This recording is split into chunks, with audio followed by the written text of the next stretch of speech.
faram-fàccee waaye aussi waxtaanee lépp lu ñeel wàllub actualité alors doyen daanaka at bële ca ginnaaw dafa amoon dossier bu daloon ci ñi nga xam ne tey jii ñooy yeewoo fële ci Pikine mu nekk mbir mu doy waar muy génnub àdduna ki nga xam ne nag moo di Aziz Dabala ak ndaw bi nuy woowee Waly nu fekk leen ci seeni appartement nu faat leen ci anam bu ñaaw.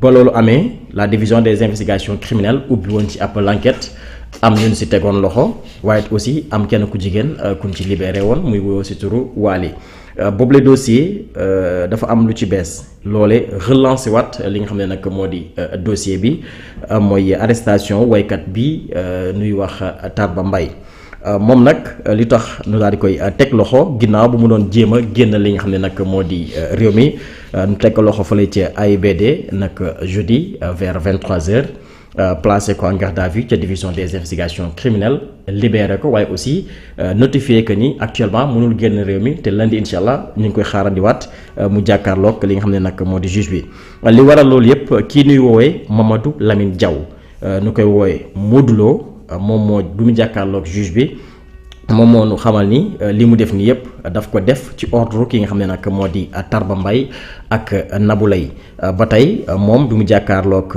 le magistrat instructeur dafa daal di affirmer que ni Aziz Dabala dafa yore woon le motifu ki nga xam ne nag moo di Tarba Mbaye ak Nabou Leye ñoom nag bi nu nekkee ci réunion doon waxtaan. faat bokkul woon ci li nga xam ne nag moo di seeni plan ginnaaw loolee si na daal di faat kii di Aziz Dabala ak ki nga xam ne nag moo di Waly moom Mamadou Lamine Diaw ba tey ci ay kàddoom mi ngi nuy xamal ni bi nu waxtaanee ba waroon ko fay 2 millions actuellement boobaak léegi daanaka 500 000 rek la daal di jot ci boobule mbir moo tax mu daal di def bile révélation wax ñi ko sant bu mu def li nga xam ne nag moo di bile ñaawteef ki nga xam ne nag moom mooy avocat wu Mouhamadou Mbakiou Mbaye nu gën ko xam ci Tarba Mbaye di woo si turu maître Alioune Badara Fall dikk na ci réquisition téléphonique yu nu daal di def di nu xamal ni réquisition yooyu bi ñu ko defee ba noppi dafa setal ki nga xam ne nag moo di client am maanaam dafa setal kii di Tarba Mbaye ba tey moom ci sorteem mi ngi nuy xamal ni dina porte plainte ñi def yile révélation dina leen topp ci kanamu yoon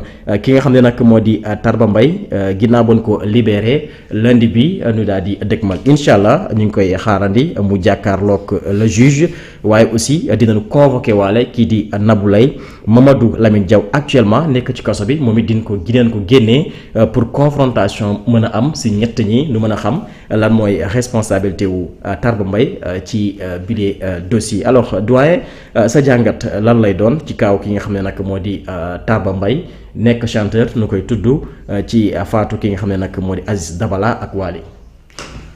waaw d'abord Sylla dossier bi c'est un dossier boo xamante ni dafa nekk en instruction. dossier la bu Sénégal gi yëpp. doon waxtaanee ci jamono yële ñu weesu. meurtre moo ci am. ki nga xamante ni fecckat la woon ñu koy wax Aziz Dabala.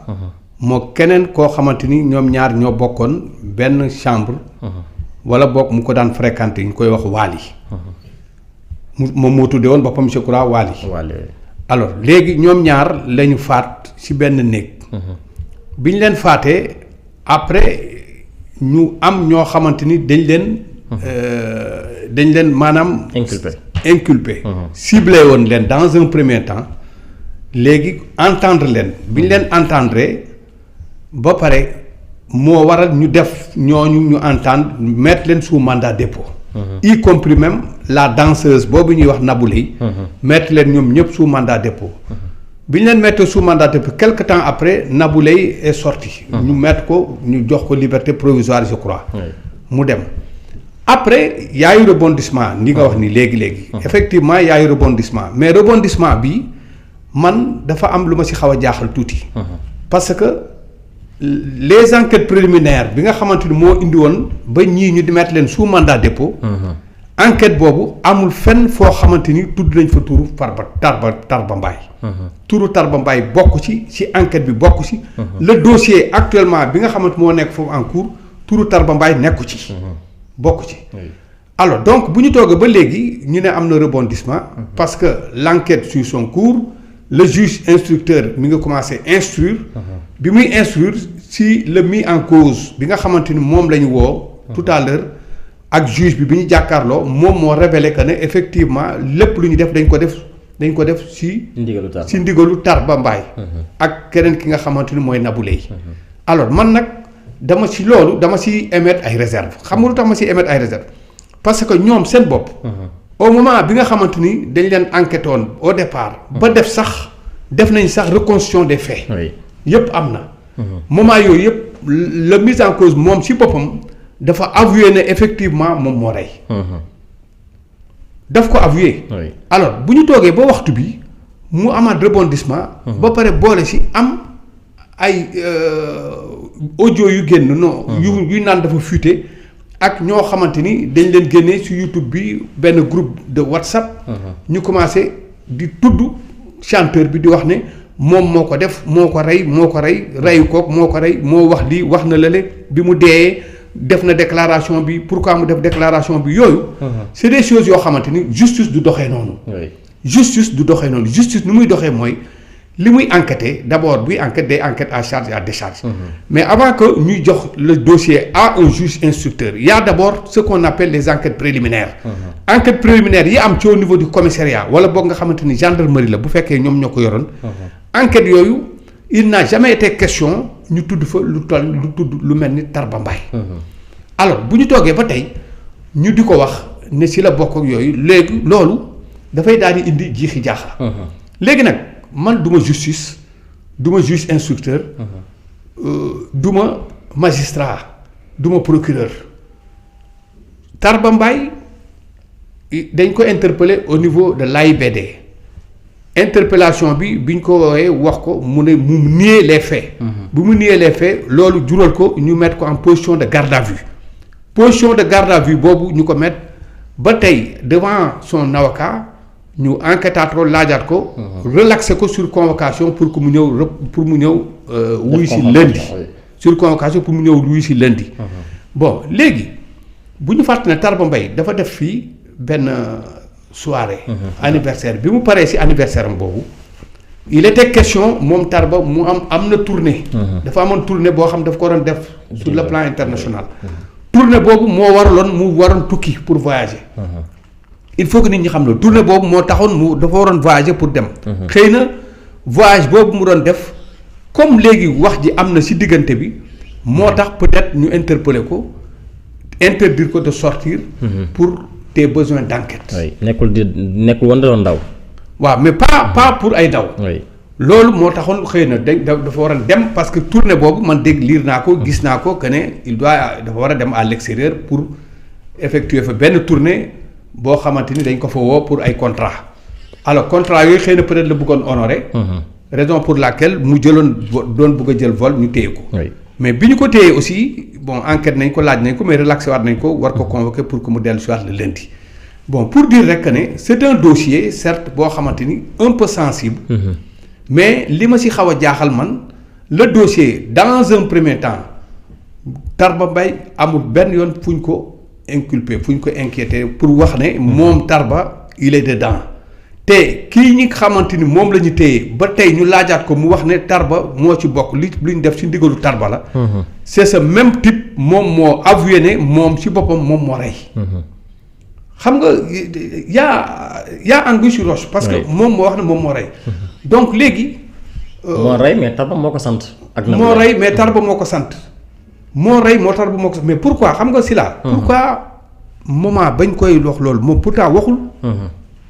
pourquoi attendre ba léegi di wax ne bon dafa am xaalis. boo xamante ni dañ ko seqoon ñun ñaar. joxuñu ma ko ñu jox ma si lu dul 500000. loolu tax man it aussi ma génn pour wax. gis nga booy comparer affaire bi dafa mel ni c'est comme à peu près dafa xaw a mel ni comme dossier bi amoon diggante l'ancien promoteur de lutte là. kii Luc Nicolaï ak problème mu douanier ak ñi nga xamante ni pratiquement ñoom la ñu waxoon ñoom ñoo portoon plainte. tulli xaw ma doomu le propriétaire de l'hôtel. doom ji nga xam moo portoon plainte. yooyu yëpp dossier bi boo koy xool à peu près xaw na am tuuti similitude parce que. à peu près noonu la demee woon. bon ci biir ñi nga xam dañ leen ci jàppoon ci biir.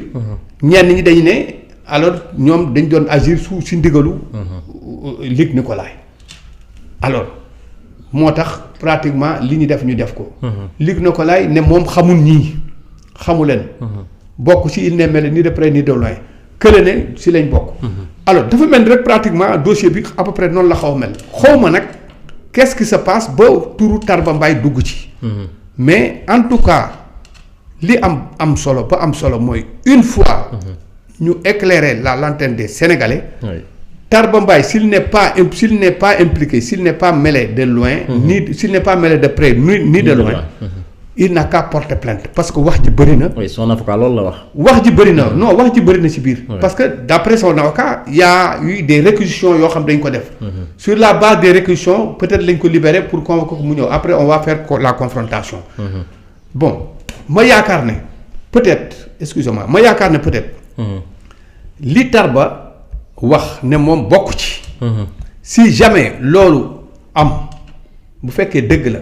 il est temps que. réew mi ñu xoolaat ko parce que nag xëy rek wax nital lu bon dafa bëri. wala yàq nit parce que showbiz bi dafa nekk loo xamante ni lu doy waar la. lu doy waar la. showbiz bi dañ ko war di réguler war nañ ko xoolaat. parce que yàq nit dafa gaaw. wax ci nit loo xamante ni dara kiwu ci dafa gaaw. comment des gens peuvent se permettre. de l'extérieur. taxaw di yàq dem nit di wax comme si ñoom ay juge lañu. comme si ñoom ay procureur lañu comme si ñoom dañoo fekkee dossier bi. am na si ku ma si dégg koo xam dafa ne carrément moom dafa avoué ne Tarba Mbaye moo rey. te yow fekkeeloo bay affaire bi di am xamuloo lu xew. tu ne sais pas xamuloo les tenants et les aboutissants parce que sur benn simple groupe WhatsApp ngeen taxaw di wax du n'importe quoi. ba tax na vraiment il est temps que justice bi jug si. leeral lépp ba mu leer. si jamais Tarba Mbaye impliqué wuñ ko dara nekku si mu porte plainte à qui de droit. porte plainte ñëpp ñi nga xamante ni tey dañu tudd turam yàqal ko parce que nag après tout. xale la mi ngi si musique bi mi ngi si showbiz bi. bon xale la bu nekk si yoonam di dem. alors donc il n'est pas question que pour ay simple accusation yoo xamante ni peut-être reposé wul sur aucune base. ngay bëgg a yàq nit koo xamante ni vraiment. jugul dara dudul musique. c'est vrai que kii dee doo ko doon feccal. c'est vrai que kii dee amoon nañu ñoom ñaar ay liens. mais man li ma gën a jaaxal si puis je ne dis pas que ne lii moo am wala lii amul man du ma juge du ma procureur je ne le dis pas mënuma ko confirmer mënuma ko infirmer mais nag li ma bëgg a xamal nit ñi mooy yàq der bi fii dafa bëri. commencé na bëgg a jékki dayoo. te il est temps que justice bi jug si. arrêté yenn yi. arrêté sax yenn ñi nga xamante ni dañ koy def. di tudd nit di wax ci moom loo xam maa ngi am na benn kii bu may gis. ñu koy lire maa ngi koy gis. ñu ngi koy def ci réseaux sociaux yi. je n'ose pas le dire ici. mais comment nan la nit mën a taxawee. di wax yu mel noonu. xaw ma ay vues lañ ci ut je ne sais pas. xaw ma lan lañ ci wut xaw ma ay vues la xaw ma pour lan mais jékki-jékki rek si boo génnee benn wax boo xamante yow wóor la ne yow xamoo ndax. li ngay wax wóor na la war a wóor la. y a quelqu'un du nom de Californie.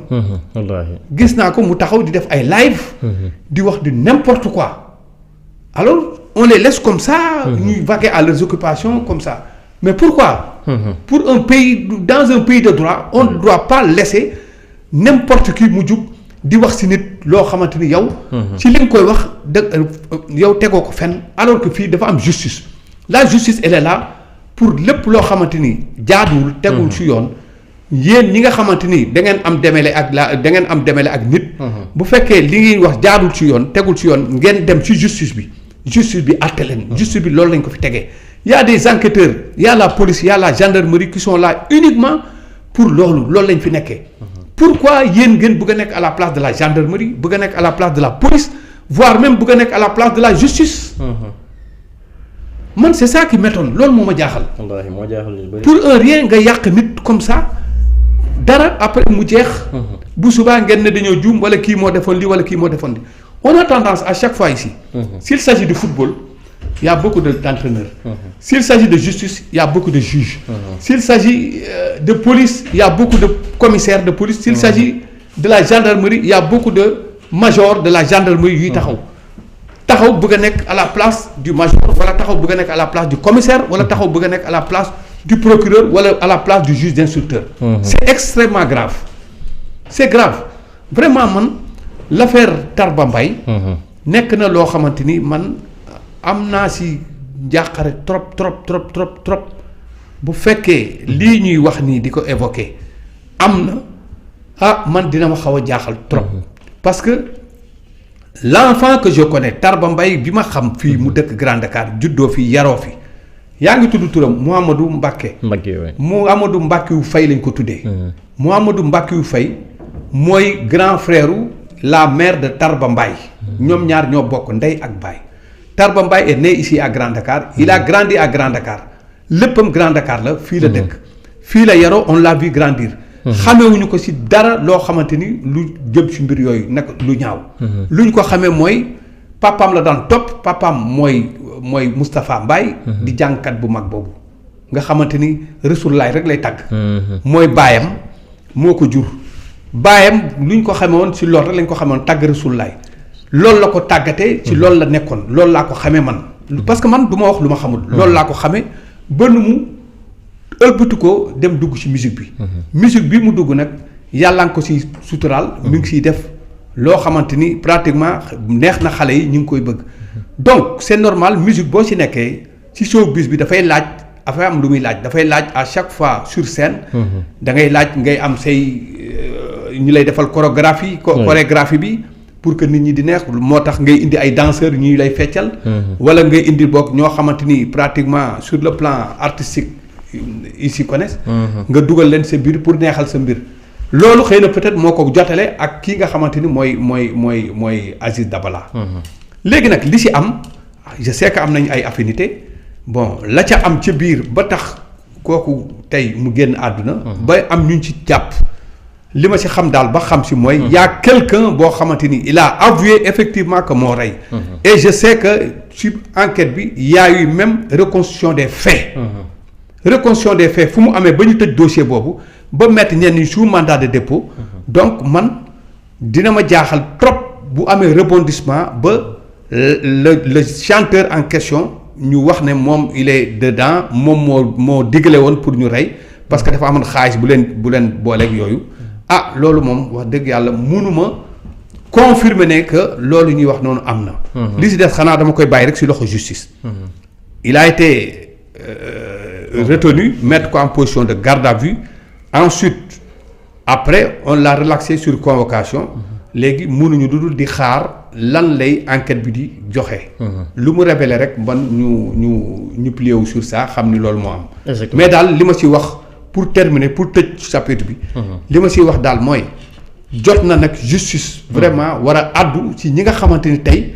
dañuy nekk ci plateau yi di wër di wax loo xamante ni xamuñ ci dara maîtriser wuñu ko wala même sax di créer ay groupe WhatsApp di ci wax ba affaire boobu di fuité di génn wala boog taxaw am fitu taxaw bëgg a porté wu bëgg a nekk à la place du procureur wala bëgg a nekk à la place du juge wala nga bëgg a nekk à la place du commissaire wala du major de la gendarmerie loolu moom vraiment justice war na si jug àddu si bu baax a baax pour que de tels propos dootu fi amati mais aussi comportement yi nit ñi bëgg a jël léegi ñu arrêté ko pour de bon.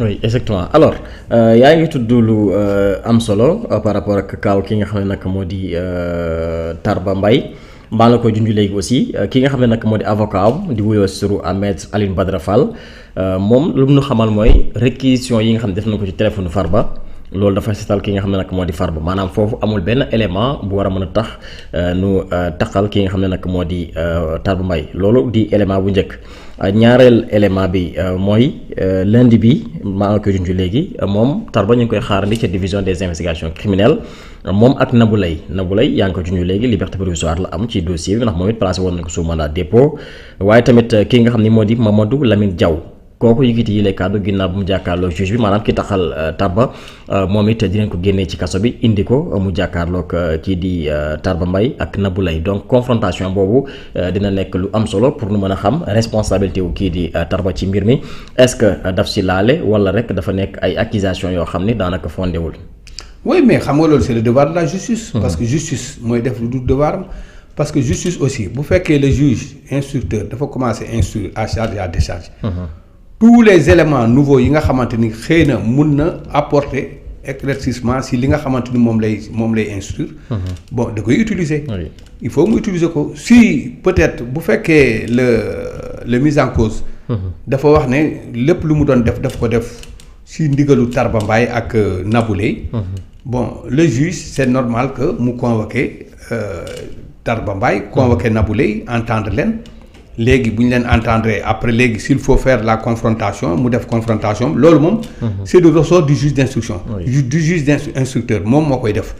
bon loolu liggéeyam la moom moo xam nu mu koy defee ba tax mën ci génne kii mais daal li ma mën a wax mooy déjà le fait que ñu def réquisition ci portable. Tarba Mbaye. réquisition yooyu permettre Tarba Mbaye tey ñu mën ko libérer sur convocation indiwaat ko. ça veut dire que ne déjà am na déjà ay éléments yu mën a xëy na peut-être disculper Tarba Mbaye peut-être si li nga xamante ni moom lañ koy jiiñ parce que bul fàtte ne xam nga sànq maa ngi lay wax ne la am na ay groupe WhatsApp yu doon wax maa ngi lay wax ne am na ñoo xam sax wax nañ ci biir ñoom ñëpp dañ doon wax ñu ngi doon indi yi nga xamante ni moom la Tarba Mbaye daan wax bi waa ji deeyee ces déclarations yi mu doon def bi mu dee ak yooyu yëpp ñu ngi ko doon wax pourquoi muy wax lii pourquoi mu wax lële pourquoi muy def lële. bon léegi nag enquêteurs yi dañuy faral buy mel nii bu amee. moyens yëpp dañ koy utiliser. c'est-à-dire sa portable dañuy def réquisition jël portable bi xool remonter période yooyu nga xamante ni waa ji dee na. ak période boobu yan kii nga fi amoon. yan conversation nga fi amoon. yan appel nga fi am yooyu yëpp dañ koy xool. kooku moom ak borne ko aussi. mu ne ak borne ko aussi xool fan nga nekkoon. effectivement borne ko xool fan nga nekkoon yooyu yëpp dañ koy xool kooku enquêteurs yi ñooy def loolu. mais loolu ci boppam bu fekkee def nañ ko ci Tarba Mbaye. ba tax gisuñu dara d'après l'avocat de Tarba Mbaye. ba tax gisuñu dara li mën a tax. ñu wax ne Tarba Mbaye dans un premier temps mun nañ wax ne. mën nañ am ay doute ci moom. bon vraiment loolu acquis la pour moom pour que suba xëy na peut-être loolu dina mën a bokk xëy na peut-être ci li koy disculper. je ne dis pas que moo koy disculper mais loolu mën na bokk suba ci li ko mën a disculper. léegi ci des nag mooy enquête bi suit son cours. le reste enquête bi rek mooy mën a déterminer suba. ndax Tarba laale na walla laalewul. man loolu. du ma jiitu mukk justice ci li muy def ci liggéeyam dama koy bàyyi mu liggéeyam en toute transparence la ca war mu def ko mais daal li ma xam ba xam ko dool moom danaa ko wax li ma xam ba xam ko mooy les enquêtes préliminaires ont révélé que kooku ñu xamante ni moom nga tudd sànq moo rey Modou Lo enquête préliminaire moo war a ne moo rey benn il a avoué bi mu avoué moo permettre ñu def reconstitution des faits. Il y a reconstitution des faits sur les premiers dossiers amul fenn foo xamante ni tudd nañ fa Tarba Mbaye mosuñu ko tudd kii ci tuddoon Nabou Leye la. Nabou Leye nekk nañ ko sous mandat dépôt quelque temps après enquête bi di continuer. ba tax ñu bàyyi Nabou Leye mettre ko def ko liberté provisoire. liberté provisoire nag ne veut pas dire que ne tu es libre. liberté provisoire lañ ko defoon léegi bu ñu demee bañ ne yaayu rebondissement boobu permettre tey. ba ñu découvrir ne d'après waa ji nee na Tarba Mbaye lépp lu ñu doon def ci ndigalu Tarba Mbaye lañ ko doon defee. ba tax ñu woo Tarba Mbaye man foofu laay mën a yem ci wax jooju ba keroog justice di wax ne. Tarba Mbaye bokk na ci walla bokk ci loolu moom xam naa ko. mais daal li am ba am ma mën ko wax mën ko appuyer mën ko taxaw te ñépp askan bi yëpp gis ko mooy. kii ci boppam am na bel et bien reconstitution des faits. kii ci boppam. taxaw na avoué na moom moo rey te bañ koy enquête ci commencement ba waxuloon benn yoon ne Tarba Mbaye su lii ma def yëpp dama ko def ci ndigalu Tarba Mbaye wax nañ fi lu nekk wax nañ ne fii effectivement tudd nañ ko sax ne moom dafa am ku mu doon tëddal góor kii la woon dañ ko ci borom ñaari tur yi la lu nekk wax nañ ko fi. wax nañ ko fi moom. on a dit n'importe quoi sur ça mais benn yoon mosoo dégg fenn fu ñu waxee ne Tarba Mbaye turam a ngi ci. bokkul ci dossier bi bokku ci woon. Tarba kay ñu ngi koy soog a tudd. léegi lañ koy soog a tudd bokku ci. kon boog man bon mënuma lu dul xaar la justice. mu continuer son travail bu ko nee liggéeyam nag bon de toute façon. espérons que wax dëgg yàlla Tarba bañ see bokk. parce que nag après tout suñu doom la te wax dëgg yàlla lii ñuy wax ni mosuma ko xamee xam nga nit sax mun nga am tuuti dut si moom. si kaw nga gis ko mu dund màggee fi yaroo sa kanam. nga am looy laam-laame si moom di am looy dute mais kii dama gisul dara loo xamante ni man mun naa wax ne tey dute naa ko si moom. xale la boo xamante ni bu dul woon musique bi yàlla xam na ne bu dul woon musique bi. kenn du ko xam. wallaahi bu dul woon musique bi kenn du ko xam il peut passer inaperçu c'est un gosse très poli il n'a pas de problème. éduqué bien éduqué et puis fu ñu ko yaree yar nañ ko fu ñu ko war a yaree. je connais sa maman je connais son père gisuma leen ci dara loo xamante ni dañ leen koy waxee lu ñaaw. bon moom it rawatina man gisuma ko depuis son enfance ba ni mu tollee musuma ko xamee dara loo xamante ni du ñaaw la ba war a mën a prétendre sax que ne lii ñu koy jiiñ kat bon war na mën a am jiixi jaaxal si moom mënuma ko. léegi nag li si des mi ngi noonu. justice daal am na ku wax ne moom ci la bokk. justice ngi def liggéeyam dañuy bàyyi justice mu def liggéeyam. li si mënti am bon de toute façon justice moo ñu mën a wax ne. lii moo am wala lii amul. man daal bon franchement loolu laa si mën a wax. loolu laa si mën a wax. oui mais aussi am na ñu porté woon combat bi doon def li nga xam ne nag mooy ay live TikTok am na ñu nekk ci réew mi am ñu nekk ca bitim réew. daanaka ñoom sax ñoo gën a taal li nga xam ne nag moo di affaire bi di tudd ki nga xam ne nag moo di Tarba que dafa laale ci génnub àdduna ki nga xam ne nag moo di Aziz Dabala ak Waale daanaka live yooyu yu si bëri fan yëpp mi ngi doon alimenté li nga xam ne nag moo di réseau yi avocat wu ki nga xam ne nag moo Tarba mi ngi ñuy xamal ni ñoo ñëpp dina leen yóbbu ca kanam yoon maanaam dina leen porte plainte contre accusation yi nga xam ne jëloon ko teg ko ci deru ki nga xam ne nag moo di Tarba Mbaye. mais oui mais moom daal wax au départ je te l'ai dit au départ nee naa la. am na ñu jug di agité wu ils sont pas là ña nga nekk ba extérieur. créer seen groupe WhatsApp di wax di n'importe quoi.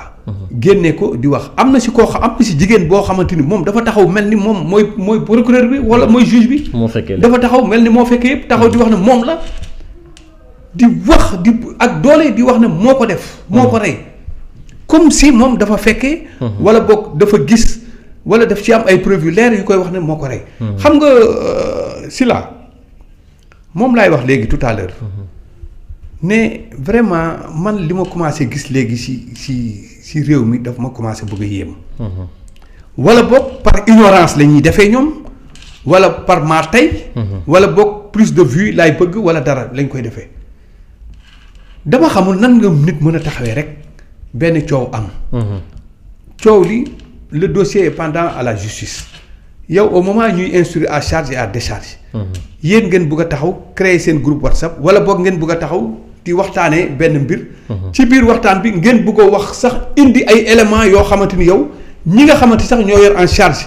le dossier di si instruire ñoom seen bopp amuñu sax éléments yooyu yéen ngeen koy révéler di ko wax. ba pare di ko dëggal comme si li ngeen di wax dëgg la. soit je me demande ndax ñii par ignorance lañ koy defee. wala boog par tayeef la wala je ne sais pas. mënuma comprendre. mënuma comprendre parce que loolu lay man loolu c'est ça que je déplore. loolu lay déplorer. nit njaay nga taxaw yow fekkee loo fekkee xanaa xamoo ne sax si la nit nga jël image am. Partagé ko ak keneen ñeneen partagé ko rek ça c'est sans autorisation mais ça c'est un délit. wallaahi délit la. c'est très grave. personne n'a le droit. bay jël sax image yu nit di ko joxe feneen wala di ko joxaat feneen. wala nga di ko chantage sur ça ba war a rawatina nag. koo xamante ni da nga taxaw di wax publiquement ñëpp di la dégg ngay wax di wax naan alors moo ko def. parce que keroog gis nga keroog bu mu waxee gis nga ñii gis nga waajale non du n'importe quoi. des choses yoo xamante ni yow finalement tu te poses la question mais man ñii sur quoi ils se basent pour di mën a taxaw di accuser nit comme ça. accuser nit à tort et à travers.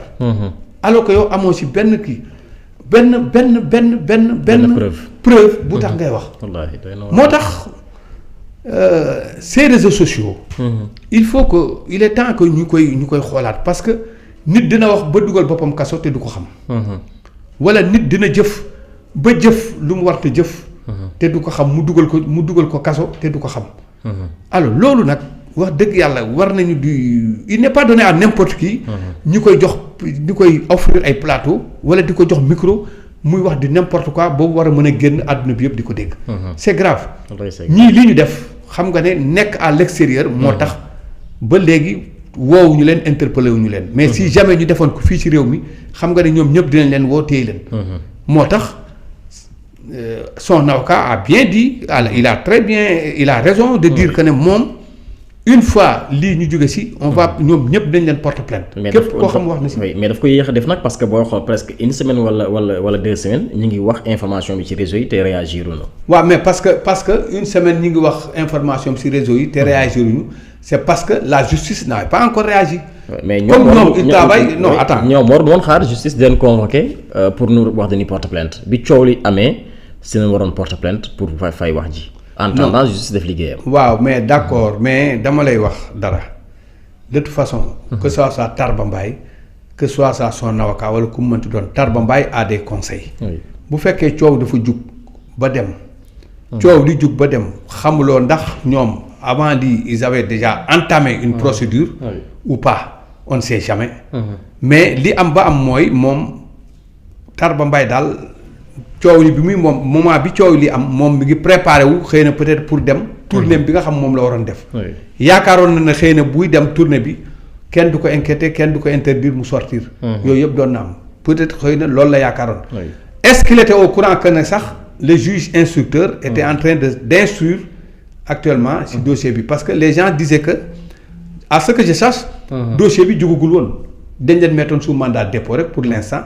mais confier le dossier à un juge d'instructeur mais est-ce que le juge en question commencé woon na instruire parce que en matière de crime amul délai amul délai amul délai en matière de crime amul délai donc man sax après lañ yëg ne que ne le juge sur instruction du juge bi muy instruire bi mu woowee waa ji la laaj tueur bi mu wax ne bon lépp lu mu def ko def ci ndigalu Tarba Mbaye mais pour man yëguma woon sax que ne ñi ngi instruire dossier bi yëguma ko woon il a fallu lii am ñu soog ko yëg est-ce que Tarba était au courant que ne ce dossier là ñu ngi ko doon instruire ou pas bon li ma xam daal ba xam mooy amoon na contrat waroon dem bitim réew pour jouer ji dem na à l'aéroport ñu téye ko interdire ko de sortir indi ko mettre ko en position de garde à vue enquête nañ ko enquête bi continuer na après en présence de son avocat libéré nañ ko sur convocation son avocat xamal nañu ne il est libéré sur convocation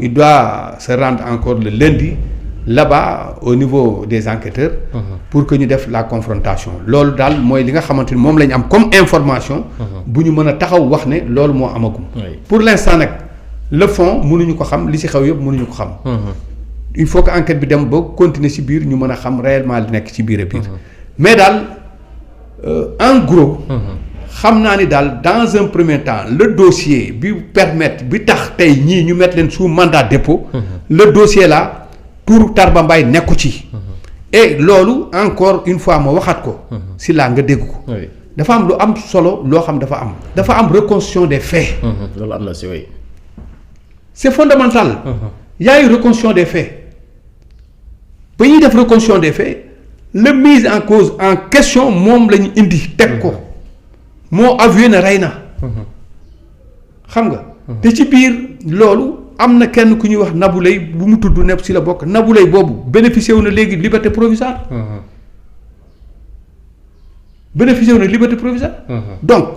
donc c'est la justice c'est pas sur la base des wax yi rek nit ñi di wax à gauche à droite ku nekk am son mot à dire ba tax nag justice war a mën a àddu si wax yooyu non justice du doxee noonu de justice du doxee noonu d'après libération la d'après libération li libération wax ñun moom la ñuy commenter libération dit que ne y a eu instruction actuellement dossier bi ñu ngi koy instruire comme ñu ngi koy instruire le fait que ñuy instruire dossier bi moo tax ba kii nga xamante ni tey moom la ñu wax ne moo rey moom la juge bi doon laaj mu révélé ne lépp lu mu doon def daf ko doon def ci ndigalu Tarba Mbaye donc ba tax ñu naan y a rebondissement ba nit ñi di ci àddu donc ñun loolu Libération moo ñu ko wax fii la xewee pour l'instant mënuma lu dul basé wu ci loolu léegi nag il est convoqué